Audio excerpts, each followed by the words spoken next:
Խաշած զավար է մեջը։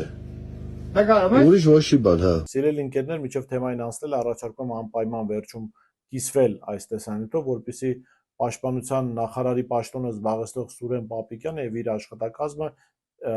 ստիպված լինի այս թեմայի վերաբերյալ տալ մեկնաբանություններ։ Ուրեմն իշխանությունները շատ են սիրում խոսել զինվորի բանակում սննդի որակի փոփոխության մասին։ Նիկոլ Փաշինյանը խոսում է, որ նոր զենքեր են գնում, բարեփոխում են բանակը, վերջերս այդ սուտը այնքան մեծ դարձավ, որ հայտարարեց, թե $8 միլիարդ վերցված պարտքով զենքեր են գնել։ Իհարկե, պաշտպանական ծախսերի համար նախատեսված բյուջեն լրիվ ուրիշ բան է ասում, բայց սա մի կողմ։ Ուրեմն քիչ առաջ ես համացանցում տեսա մի տեսանյութ, որտեղ դիրքեր պահող զինվորները ցույց են տալիս, թե ինչ են իրենց հրամցնում դիրքերում խաշած տավարի մսի փոխարեն, պաստորեն զավար են տալիս զինվորներին։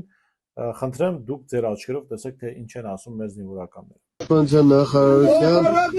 սննդի պայոկիմիջի շոկ է խաշված տավարի միս։ Ուրիշ էտիկետկա չկա, ինքը տպած է, տեսեք։ Հələ այդ փոք է, էլի ախպերական էսը փոքրի փոքր։ Վրի էտիկետկին։ Ուրիշ չկա, չէ՞ տակը։ Չէ։ Տեսեք, ուրիշ չկա։ Տավարի շոկ է խաշված միս, բաց։ Բայց քո ոտները մինչև էս վիզը շիրա է։ Հա։ Զինվորը շատ է միս ուտում, էսի ասենք վերջն է։ Ոսնա։ Դեք, խաշած զավար է մեջը։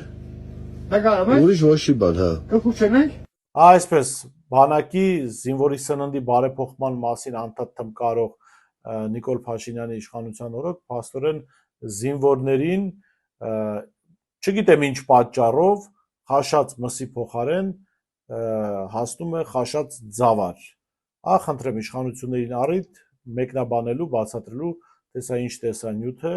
ինչու է դիրք պահող զինվորը մսի փոխարեն ստացել զավար։